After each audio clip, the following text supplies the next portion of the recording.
Let's pick up from where we stopped. Kelvin knew there was only one person who could give him the answers he desperately needed. Tunde.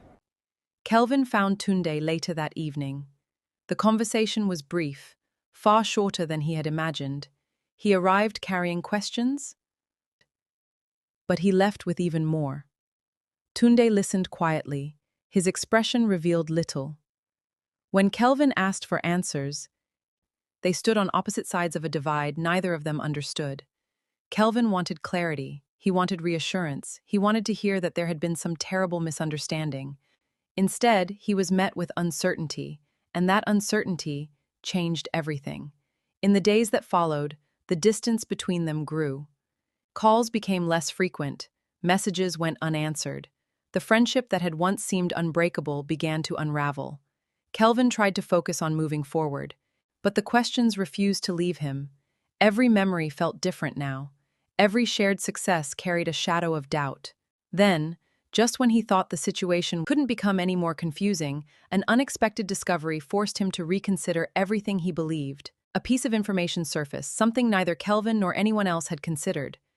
And if it was true, it meant the story was far more complicated than it first appeared. The truth had been hidden in plain sight all along.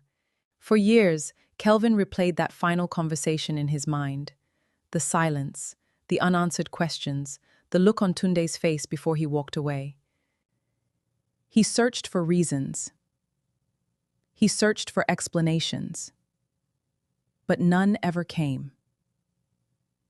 As time passed, Kelvin focused on rebuilding his life. Slowly, the pain became easier to carry, his business recovered, new opportunities appeared. And little by little, the wounds began to heal. Or so he thought. Then, 7 years later, phone call from a no-caller ID came in. That call changed everything. A lawyer reached out with unexpected news. The call concerned Tunde. At first, Kelvin wanted nothing to do with it. He believed the past was finally behind him. But something about the lawyer's voice made him listen. Tunde was gone, and before his passing, he had left behind something intended for Kelvin. Something that would reveal a truth hidden for years. A truth that would change everything Kelvin thought he knew about friendship, sacrifice, and betrayal. 2 days later, Kelvin found himself sitting across from the lawyer in a quiet office. The atmosphere felt strangely heavy. On the desk between them sat a small wooden box. Simple, locked, untouched for years. The lawyer slid it forward. "This was left specifically for you," he said. Kelvin stared at the box. For a moment, neither man spoke. After 7 years of unanswered questions, sitting right in front of him was afraid to open it. Afraid of what he might discover. Or worse, afraid that he might discover nothing at all. The lawyer handed him a small key.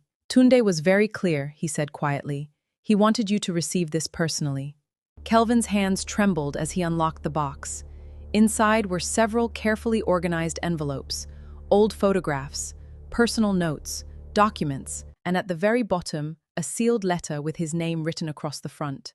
Kelvin froze. He recognized the handwriting instantly. Tunde's. 7 years had passed. But somehow, seeing those handwritten words felt like hearing his friend's voice again. Slowly, he broke the seal and began to read. The first few lines were exactly what Kelvin expected, an apology. A few words from a man who knew he would never have the chance to explain himself face to face. But as Kelvin continued, his expression began to change. The letter wasn't just, it was a confession.